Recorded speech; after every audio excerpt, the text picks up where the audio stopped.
Hello, everyone, and welcome to UGA Sports Rumors versus Facts, where we cover everything and all things Georgia football recruiting related. And there is nothing more uh, pertinent right now than the newest commit to the class.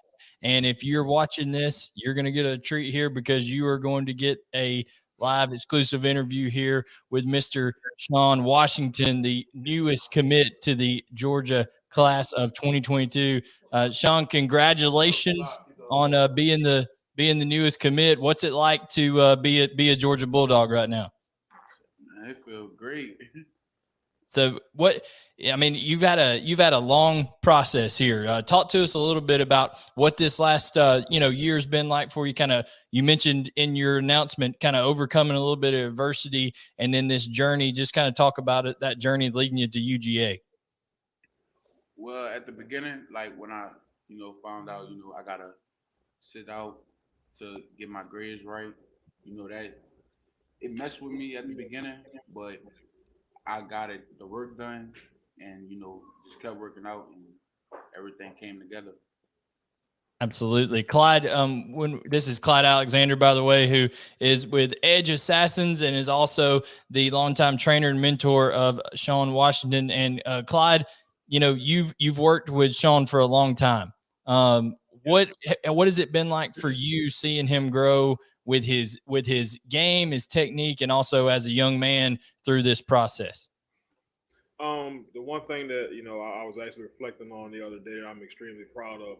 Sean has obviously become a great football player over the years, but his maturity, the way he approaches things now, it's much more of a professional manner with everything he does. I mean that it's like sometimes you have young kids, they go about things, the things they do really don't mean nothing to them. They kind of live in a moment, and he's grown so much as a person. He's more approaching things to, hey, I need to do this today so this can happen tomorrow.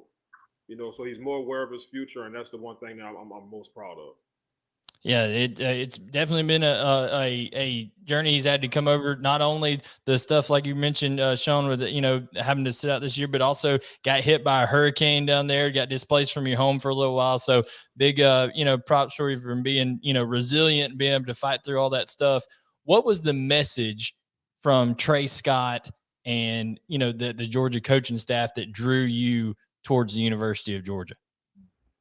Well, for me not playing, that was really, them in Florida was, the main colleges really pursuing me, steady talking to me.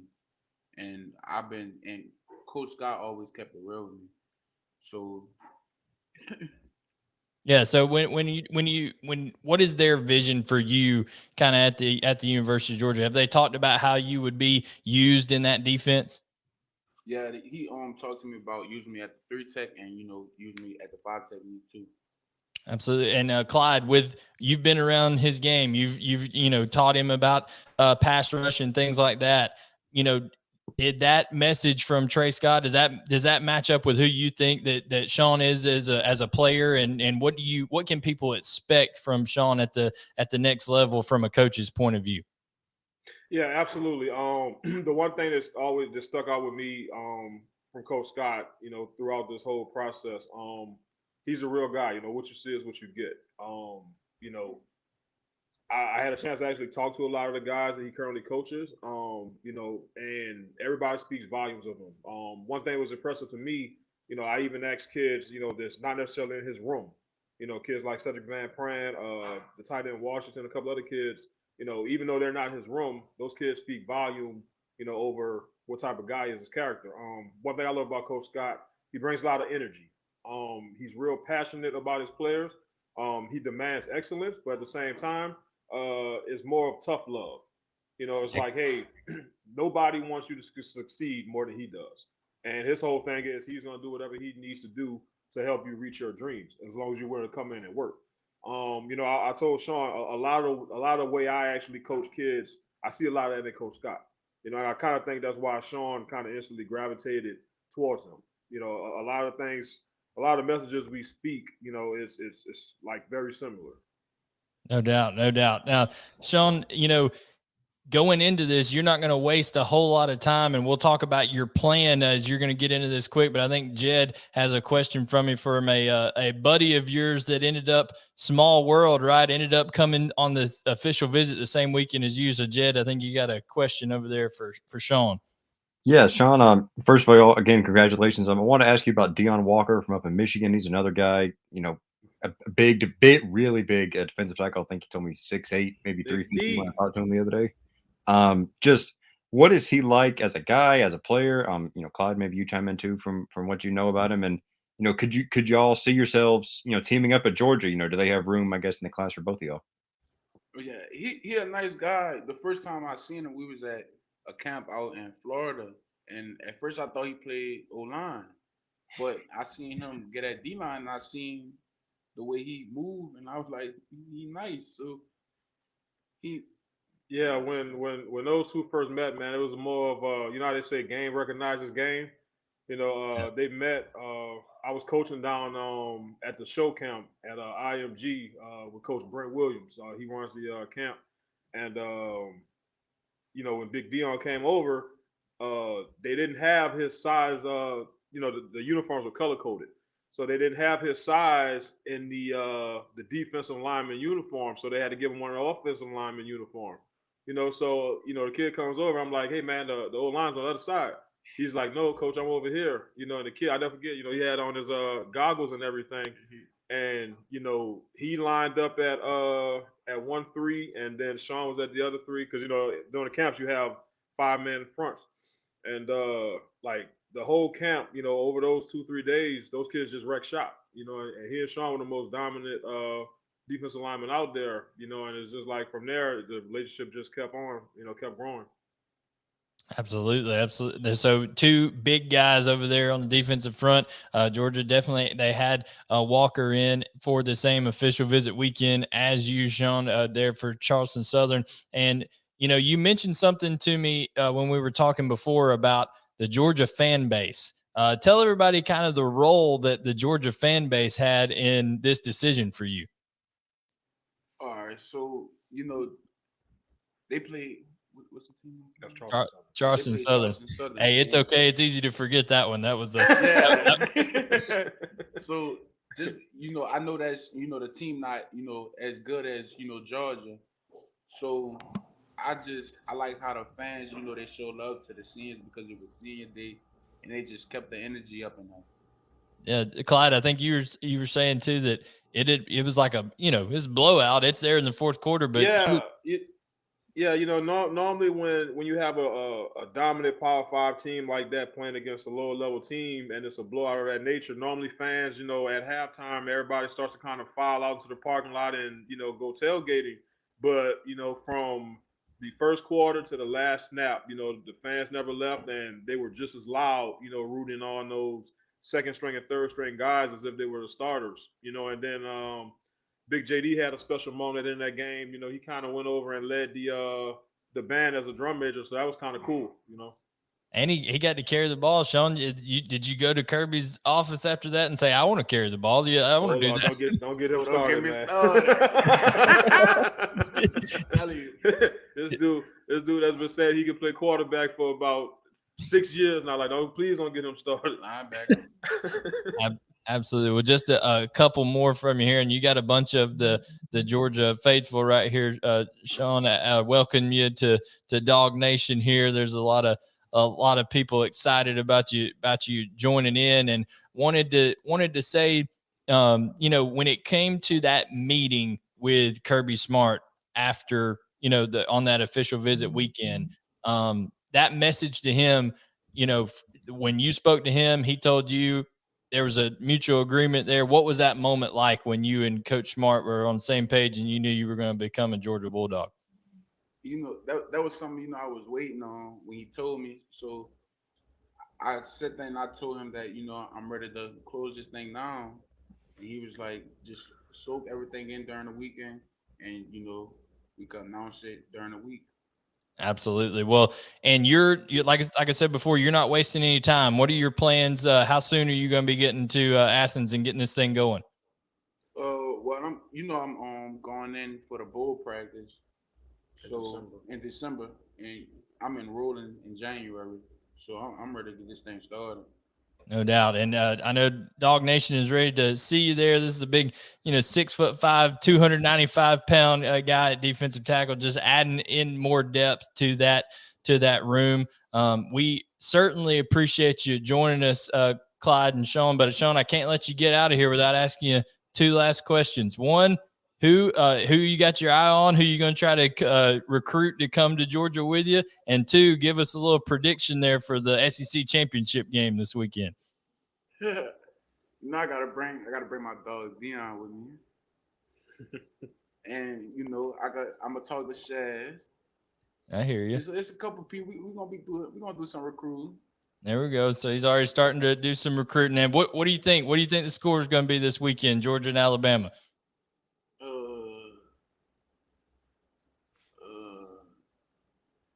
I'm gonna say Georgia by 40. Well, he's already part of Dog Nation right there. He's living it up. So it's exciting to have you on, Sean. Congratulations once again, Clyde. Thank you for what you've done throughout the process for Sean here and what you continue to do for a lot of young men. So make sure you're following Edge Assassins over there on Twitter, Facebook, all that stuff.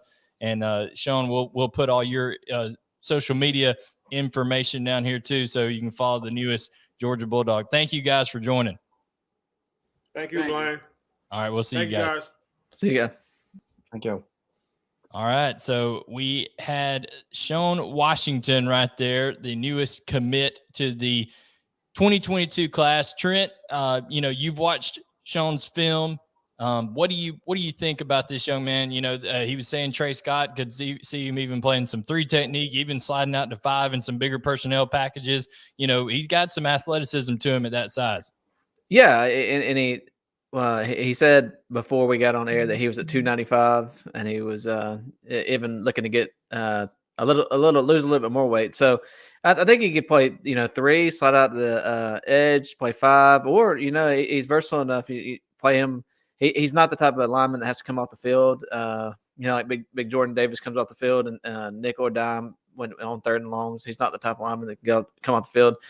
He can rush the passer, but he can also be that run stuffer that they need at 3 tech. So it kind of reminds me, a little bit of like a Devontae Wyatt type. He's very physical with his hands and he can penetrate. And I think Georgia's got a good one. Absolutely. And Jed, you talked about, asked him about Dion Walker. I know you've talked to Dion. When I was speaking to Clyde about this before, he was telling me about Sean and what he is as a player, but he also mentioned that Dion Walker's a guy to look out for, how big he is and how athletic he is. So there's a lot of moving parts still left in this class, especially on the defensive line for Georgia. Absolutely. And, I spoke with Dion last Tuesday night, I believe it was, and I asked him straight out, is there room for you and Sean Washington in class? And he said, yes, they would take us both. So obviously, Dion Walker is he's more, I guess, physically right now in that Jordan Davis role. Like he's 350 pounds. He's 6'7", 6'8", I think he's having that. You heard John say it when they first saw him at that camp down at IMG, they thought it was an offensive tackle. That guy is a monster of a defensive lineman. So yeah, it's going to be one of those things where it's interesting to see how it plays out. There's obviously other schools still fighting for Dion. Michigan and Kentucky are 2 off the top of my head right now. But yeah, if he ends up a Georgia Bulldog, that'll just be, like you said with Sean, just more depth in that defensive line room. Yeah, and there's still some, there's questions about the long-term, of Tyree West's commitment to Georgia, whether he'll end up at Florida State. He was at Auburn this past weekend, so there could be another spot open up there. Of course, they're hard after Christian Miller, who is now getting a lot of attention from Alabama. And then, of course, Ohio State's pursuing him as well, although we've thought that Georgia is a good position with him. So there's a lot of pieces still there to go on that defensive front. But that is a big pickup. A lot of people are going to immediately jump and look at the star rating and see 3-star for Sean there, Trent. But I think there's definitely more behind that behind the game than that ranking or rating may allow, even though it's probably a fair ranking because he's a young man, hadn't even been able to play his senior year because of some circumstances, but he's definitely got tremendous upside. Yeah, and you know, coming off the COVID year last year, and now going into a senior season where he wasn't able to play, there's not much film out there for him. So the 3 stars understanding there, but I think he's a young man that can come in and definitely contribute on that defensive line. We know how Trey Scott likes to take guys that he sees potential in, and he can get the most out of those guys. For example, like Jordan Davis or Devontae Wyatt or um, you know, the Tennessee bunch, Zion Logue, he takes those defensive linemen that's lower 4 stars or 3 stars. He sees potential in them, and then he develops them. And I think this is another guy that's going to be developed nicely in Athens. Well, and you see it all the time, last year in the cycle last year, Tyron Ingram Dawkins, right? He started out a little bit lower ranked and then skyrocketed because of his senior tape. Well, Sean didn't get the benefit of that senior tape, but if you look at the measurables, Sean has the same measurables as Warren Brinson, as Tyron Ingram Dawkins. I mean, these are guys who are right around 3 bills and are somewhere in between the 6'4" and 6'6" range when you're talking about all 3 of those guys. Big linemen, long arms, bring a big punch when they get off the ball quick. So a lot of common traits that you see, like you mentioned, from that Trey Scott brings out. So the newest Bulldog commit is Sean Washington. And if you missed that, we'll have it on YouTube here afterwards and also podcast format. But guys, we have to talk about, even though this is UGA related, we have to talk about Lincoln Riley heading west to USC, leaving Oklahoma. And once he did, Trent, it's become open season for Oklahoma recruits and people on Oklahoma's current roster as they are just flooding into the transfer portal. Yeah, I mean, I think it's a weekly topic. We talk about taking advantage of other teams, and this is another team that now you can take advantage of, whether it be through the portal or there's some guys that Georgia and Oklahoma both recruited that ended up at Oklahoma that now Georgia's take a chance to get back in with, whether it's this year or 2023 guys. I mean, the one that comes to mind is Tryon Webb, and he was committed to Georgia. Then he opened it back up. Georgia was a finalist in the next one, and Oklahoma gained the commitment. But now he's since decommitted from Oklahoma. So there's guys that Georgia can get back in with. I'm not sure that it will necessarily be in the 2022 class, but I know it can definitely be an impact in 2023 class and the transfer portal. Yeah, Jed, one of those 2023 guys, Brandon Ennis, Ryan Wright got with him, our correspondent with Rivals, the Southeast, recruiting coverage guy, Ryan Wright, not the most correct name. I can't think of his title right now, but he is with Rivals covering recruiting in the Southeast. So that's a guy from American Heritage that Georgia now probably has a good shot to get back in the race with. Yeah, absolutely. I mean, it's like you said, American Heritage. There's the Georgia pipeline there with Sony Michel and Isaiah McKenzie. And he visited in the summer. He had Georgia in his top 8, 10, whatever it was that he released, then obviously committed to Oklahoma. So that's another guy Georgia's going to circle around on. Speaking of receivers, Jaden Hazelwood is in the transfer portal now. Former UGA commit. It's another guy to keep an eye on. So it's like y'all said, it's open season right now with guys. Every time you refresh Twitter or Instagram or whatever, there's just another guy going into the transfer portal or decommitting or something like that. So it's going to be really interesting to see. It's like you said, Trent, especially looking ahead to that 2023 class, just exactly how it shakes out for Oklahoma and how that trickles down to Georgia and Alabama and all the other schools that are going to try to raid the Sooners class there. I think what Lincoln Riley brought was just his energy and his his offense was basically fun to play in. I think a lot of guys, especially receivers, quarterbacks, wanted to be in that offense, and he will keep some of those West Coast kids at home now, but the kids, the Texas kids or whatever that kind of went that way, even Georgia kids and might be hesitant to go to Oklahoma now and might be looking at the Dogs a little more. Absolutely. So we'll have some questions about that for certain here on our Vault questions. Anything else we need to touch on overarching before we get in here to our Vault questions? Anybody got anything they want to bring up real quick? Yeah, I think that the reports of Brian Kelly going to LSU is interesting, just for some fact that it's been hard to get kids out of Louisiana, just because that the LSU pipeline, that most LSU or most Louisiana kids want to stay home, and I'm just not sure that Kelly will have that same impact in the state of Louisiana, just because he's not he's not from that area. He's not a Louisiana guy. And I think you might start seeing more Louisiana guys leave the state now that that they don't have that, Ed Orgeron or somebody, Les Miles, somebody like that down there to keep those Louisiana guys at home. Jed, you had an interesting point of the furthest south that Brian Kelly has coached. Yeah, he's from Massachusetts. His furthest south coaching job is Cincinnati. In his coaching career, it seems very. I mean, he seems like a guy that's made for Notre Dame, right? I mean, he's it just seems like a perfect culture fit there. I mean, I'm the reverse. I don't really go. I haven't frequented South Bend much in my life, but it just seems from afar like a perfect fit. So for him to, and the crazy thing too, Notre Dame isn't out of the playoff yet. I mean, that's another thing. I mean, it's a very, realistic chance that they end up in the playoff and their coach is gone. That's what makes me wonder if this thing, like, I don't know if it's been officially announced or if it's a done deal or what, but if the timing of it would seem very, very weird in terms of all that. But the only thing that makes sense with this with Kelly to LSU is kind of what they were looking for in a coach. Like he's basically he's going to keep guys out of trouble. He's going to be a disciplinary guy. He's going to do things the right way, I guess you say, and that's what LSU is looking for after the kind of troubles they've had down in Louisiana. And he is a guy that's going to do that. But is he a guy that's going to win? Is he a guy that's going to recruit? I think that's yet to be determined.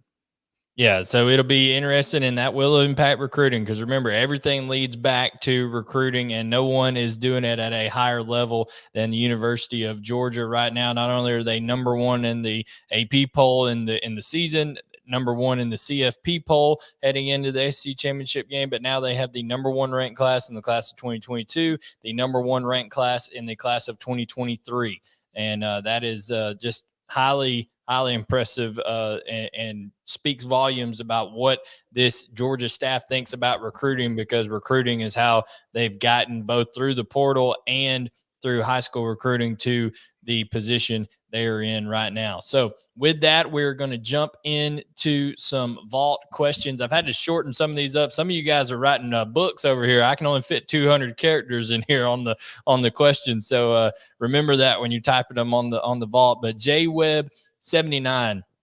Does Georgia have its next Pickens, Waddell, D. Smith, CeeDee Lamb, all these guys, etc., on the roster committed or heavily targeted? So what they're asking there is, does Georgia have a bona fide number one game-changing receiver either currently in their commits or someone that they're targeting and have a realistic shot to sign?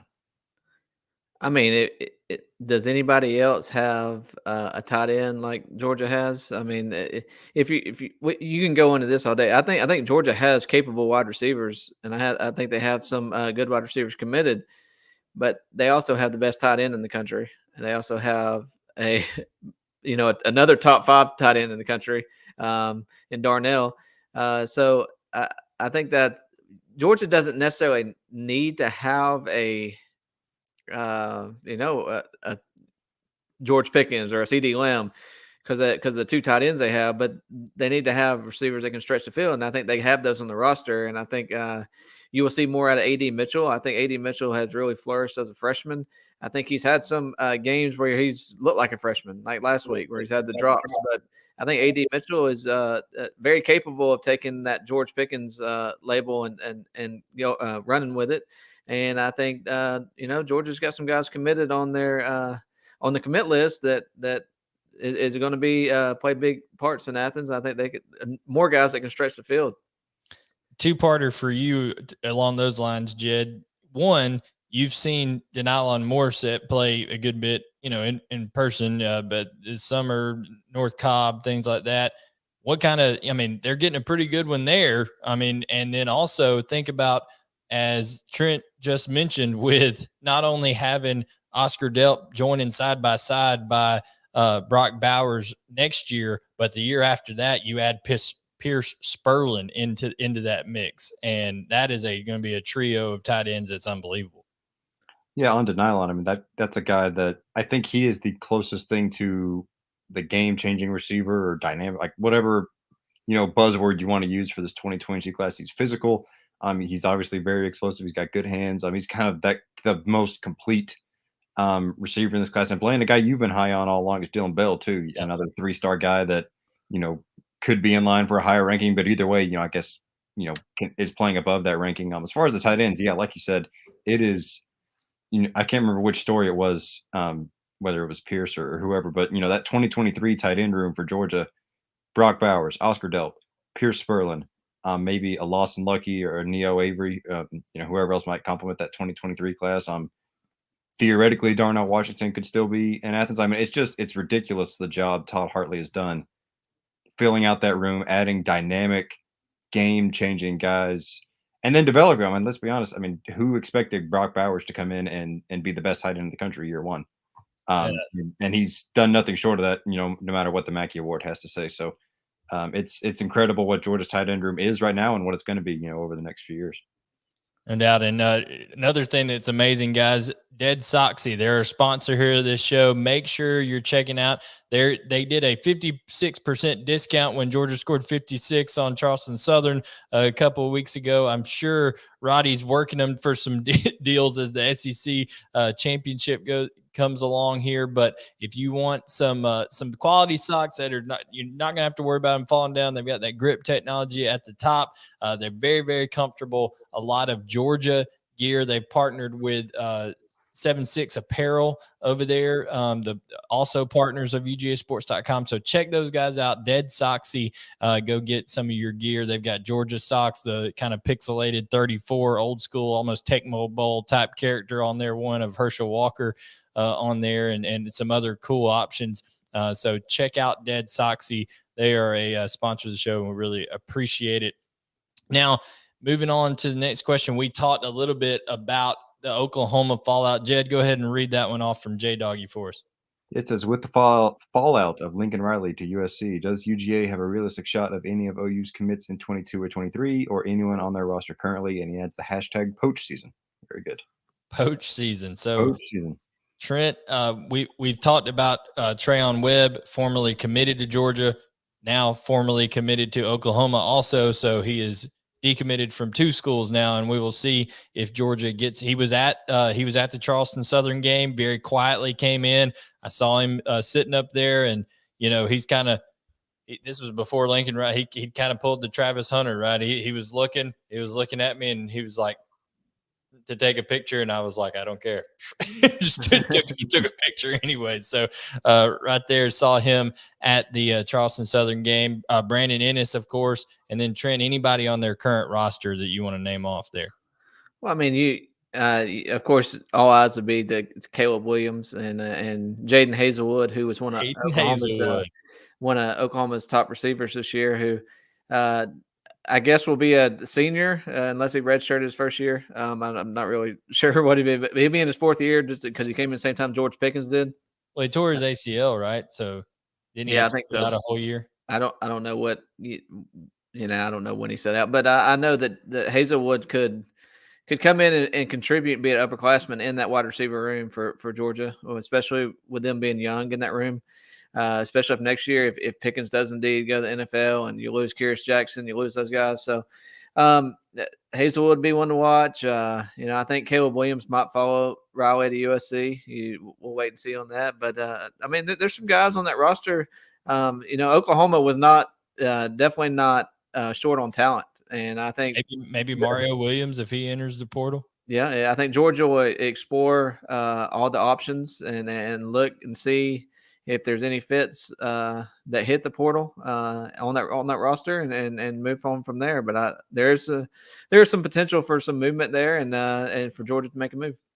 Jed, we talked about defensive front, when we were talking to Sean there not too long ago.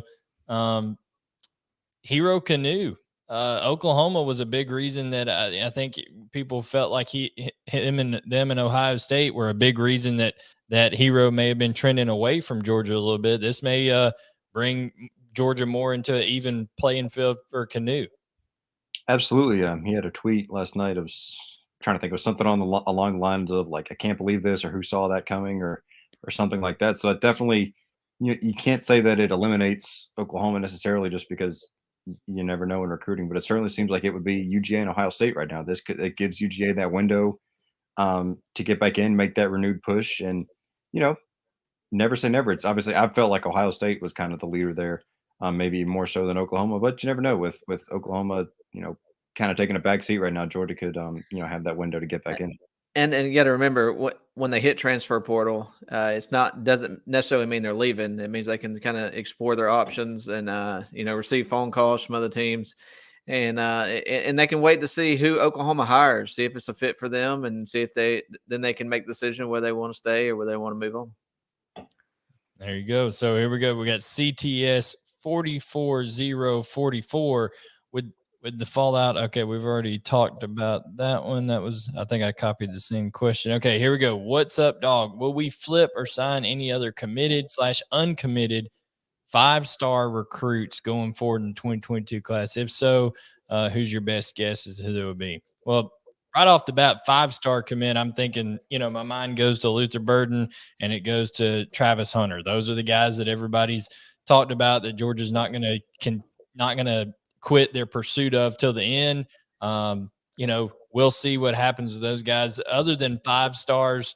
Because I think those have been talked about to death, and that's going to be wait and see to the very end type thing. Who knows?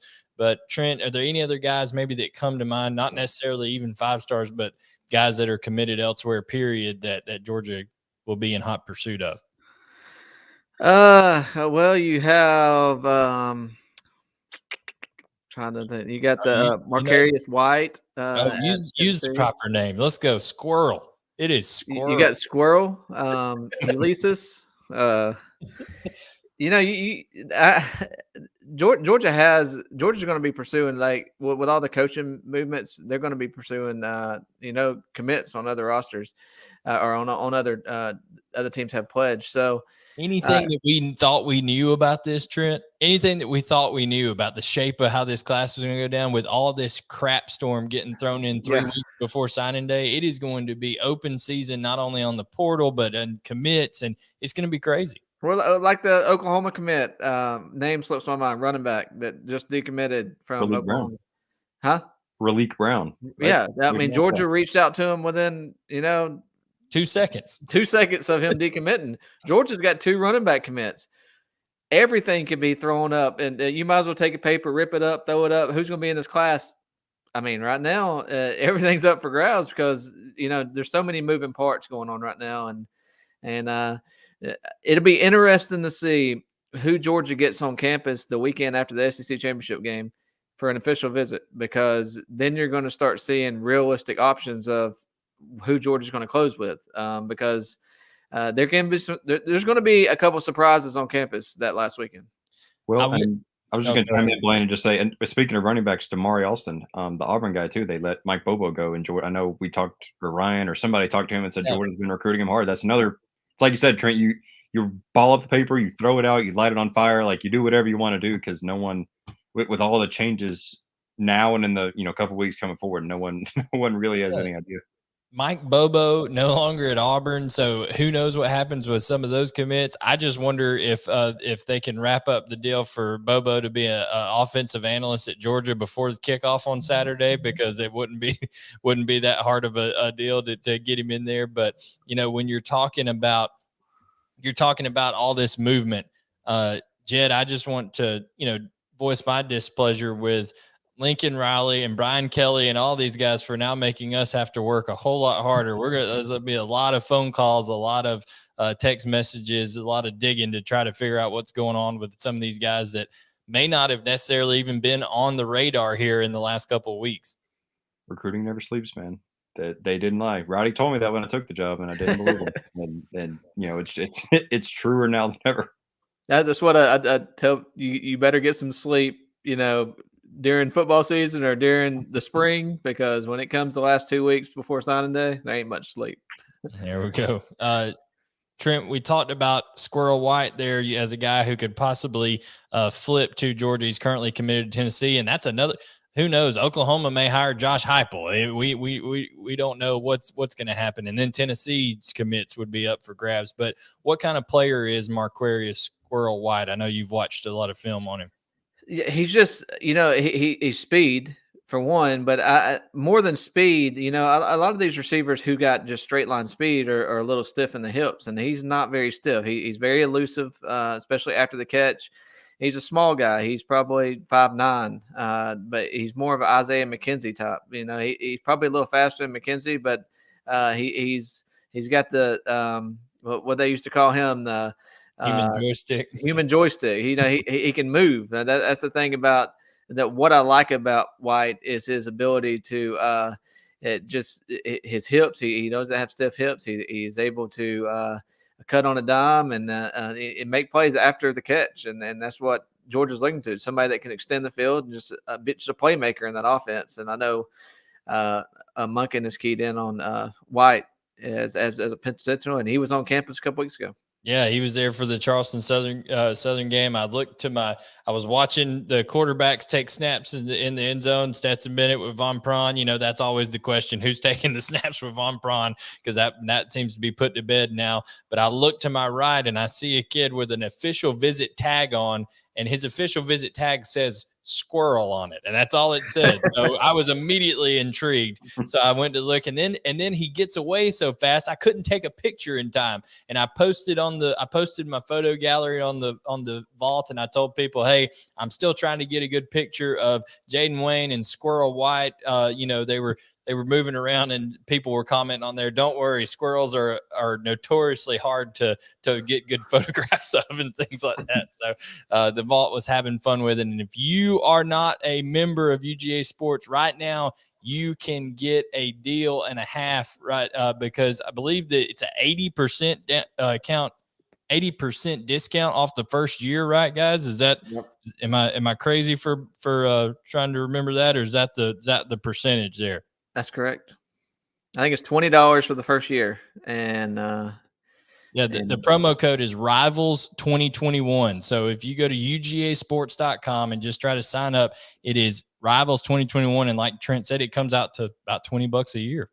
Yeah, I mean, perfect Christmas gift if your wife wants to buy it for you, or if your husband wants to buy it for your wife, because I know we have a lot of ladies on there too. So the ladies love recruiting, that's what it is right there. So, hey, we've got a few more questions here that we're going to get to. Wanted to tell everybody, if you could do us a favor real quick before we answer those. It doesn't cost you anything to hit that subscribe button here on YouTube. Okay, so please subscribe to the channel. And also hit that like button right now. If you like the content, just go ahead and hit that thumbs up button. Turn on the notification so you see us when we go live. That's Dane Young and Brent Rollins when they do their Film Don't Lie. Tomorrow you'll be able to see Roddy and Dane go live with the former Georgia head football coach Jim Donnan, as he's going to break down all things SEC championship game coming up. So there is a ton to catch, not only over on UGAsports.com, but here on the YouTube channel as well. So we appreciate everybody doing that. Like I said, be a friend, tell some friends, and you can get that subscription there. So now let's talk about PA Dog 610. Jed, you want to take that one for us? Yeah, it says any 2022 or 23 non-committed prospects attending the SEC championship game on their own dime. Non-committed, I don't know. There will be some commits there. I don't know. I'm not at liberty to say who's going to be there and things like that right now, but I'm still collecting some facts on that. But I have heard some rumblings. There will be a few there, Trent. And I mean, that's not uncommon for some of these big time games for guys to find their way to into attendance. No, and what push comes to shove, I bet there will be some uncommitted guys, because there are some guys around the Atlanta area that are, especially 2023 guys that are considering Alabama and Georgia. So there will probably be some uncommitted guys there. Maybe not even, we might not even know who they are at the time, but they will be there, and we will try to get a list for you to who's going to be there. But that's an expensive dime coming this weekend. Yeah, that's a lot of dimes. Absolutely. There were seats up in the 300 section selling for $800 a piece, I think, over there. I mean, it's an expensive ticket. It's going to be a big time game for sure. Mean Machine, red and black, with Venables going to. This says Venables is going to Oklahoma. Something broke while we were on the, because is that official? Is that like done, or is what's going on there?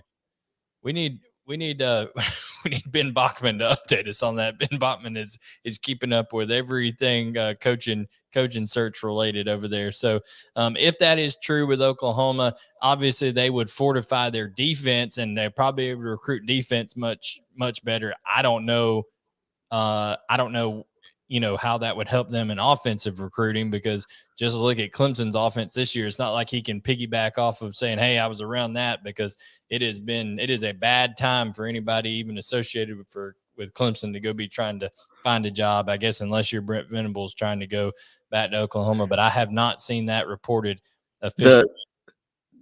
I don't. I haven't seen that reported official, but if so, well, obviously that'll be a better defensive move for Oklahoma there. There's some false accounts out there, like Bleacher Report, but it's if you read the name, it's Bleacher Report. You got some false reports out there so far. So that one is not set in stone yet. But if he did make that move, you start hitting up Clemson. The Clemson's been in Georgia still for how many years has Clemson been a thorn in Georgia's side on the recruiting trail? So he would be Clemson would be another school for Kirby to poach. So I guess it is poach season, like somebody said earlier. There's that meme that goes around, or not the meme, the kind of leaked video of Kirby in some colorful language telling those guys that he wants them to eat at practice. And that's what he's calling these guys up and telling them, I want you to eat, and I want you to eat, because that's what he's going to be calling these, these recruits up. Because Georgia, before we get to these last two questions here, I'm going to ask this to each of you. It feels to me like, as successful as Georgia's recruiting has been, if Georgia were to go in Saturday and convincingly beat Alabama, because we talk about not the result of one game, but a trend. And all year, the trajectory of Georgia has been like this, just an upward trajectory, trending up, taking things to another notch. If they were able to knock down knock out that glass ceiling that's been over them, so to speak, and take out Alabama, it just feels like recruiting and everything else could go to an even higher level for Kirby Smart. Yeah, I think, I don't want to say that, a dynasty is coming or anything, but the way Kirby is recruiting at Georgia, if they can, if Georgia can knock off Alabama this Saturday and knock them off convincingly, there might be another king at the top. And it might, and I don't see the way they were recruiting. I don't see that, king really being dethroned anytime soon. Just the way things are going right now, the way the rest of the SEC is going. Florida's new coach, LSU new coach. Tennessee's coming off getting a new coach last year. It's just going to be hard. Everybody else is going to be playing catch up, and it's going to be. It's not an overnight thing. It takes a couple of years to play that catch up, and Kirby just keeps making this, the gap larger with the way he's recruiting, and you could see it. You could see Georgia going a run here. And Jed, I think one other thing before we get to these last two questions here, one other thing that I think is interesting is that you see Dan Lanning on the Broyles Award finalist list, but even with all these head coaching movements, his name hasn't been popping up for certain jobs. Maybe Virginia Tech might be a one spot, but if he doesn't go anywhere, and you have this class coming in as well with the continuity and the talent influx, if they were to achieve everything they wanted to achieve this year, it seems like a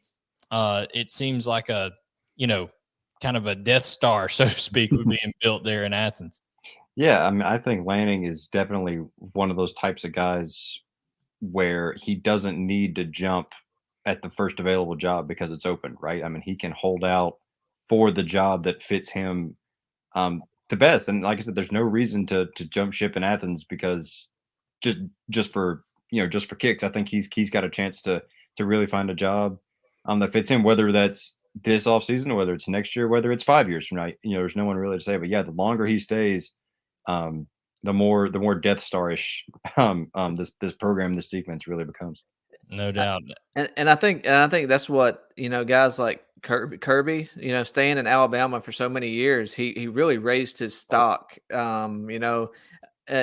Say 3 years before, I'm not sure Georgia even hires him as a head coach because of just him staying at Alabama, learning under Saban for so many years. I think every year that passes, Lanning's going to get more. The job opportunity is going to be higher and higher and higher and higher, and eventually he's going to land the SEC job. But I don't think he needs to jump the first job because the grass is not always green on the other side.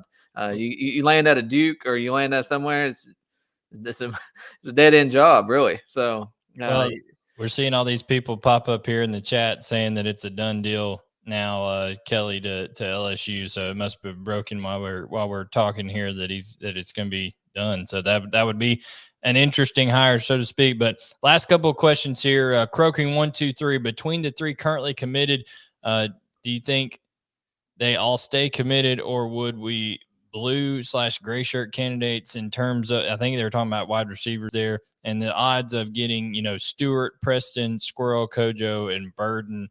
I think Kojo is the least likely.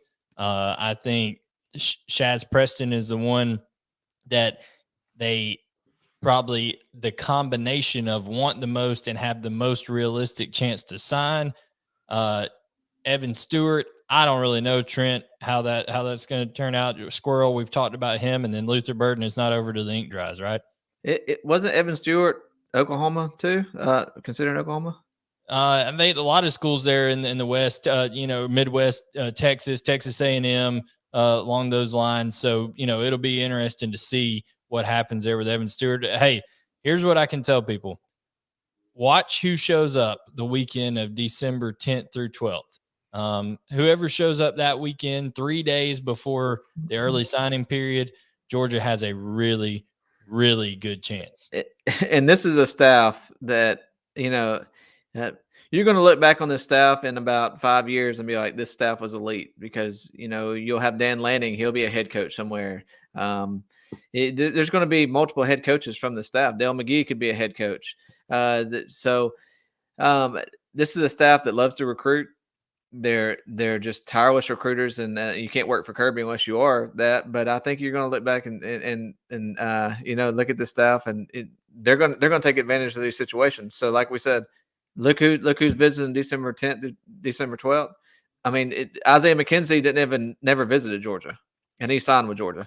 So, you don't know the possibilities of what's going to happen on signing day, but there are going to be some surprises come signing day. And as far as gray shirt and blue shirt, we never even knew the first year when they signed, I think 27 that one year. They only had 25 spots.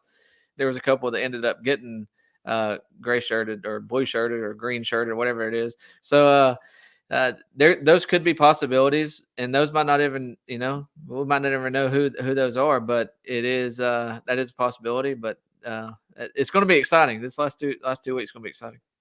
Yeah, and kind of last point on that last weekend there before the early signing period. There's commits that have Georgia has intentionally saved their official visit. They never made an official visit, and they've saved them to help commit that, or to help get other guys to commit that weekend, to be around them, tell them what it means to be a Georgia Bulldog commit, like Malachi Starks, like Griffin Scroggs. I think Marquise Groves Killebrew could even be one of those taking his official visit that weekend. So there's a lot of interesting developments that are going to be happening in that weekend. Jed, we're going to be covering something interesting. We're going to be covering something live tomorrow around 3:30 Eastern time, as we'll find out where a 2023 prospect is going to be committing. We're going to see big Raquez McElderry. You're going to be going out to Anniston, Alabama, and he's choosing between Georgia, Alabama, Ole Miss, South Carolina. So it'll be interesting to see where he ends up tomorrow. Absolutely. It's a 2023 offensive lineman, big kid. No 6'4", shock. 325. Yeah, no shock Georgia's recruiting a giant offensive lineman there. But it's a nice drive out to Anniston tomorrow. Which, speaking of Anniston, not far from Jacksonville State, who hired Rich Rodriguez today. That's a move that's like getting very overlooked, just for pure weirdness. But anyway, yeah, I'll have the live stream of Raquez's announcement tomorrow and all that kind of stuff. So keep it locked on the YouTube channel and all that kind of stuff. Florida continues to go down the poll in the state of Florida.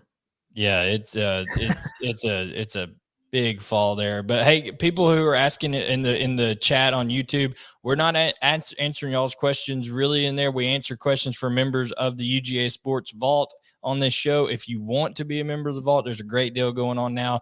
Like I said, go to UGAsports.com, use the promo code RIVALS2021, RIVALS 2021. Use Rivals 2021 and you'll get 80% off for your first year.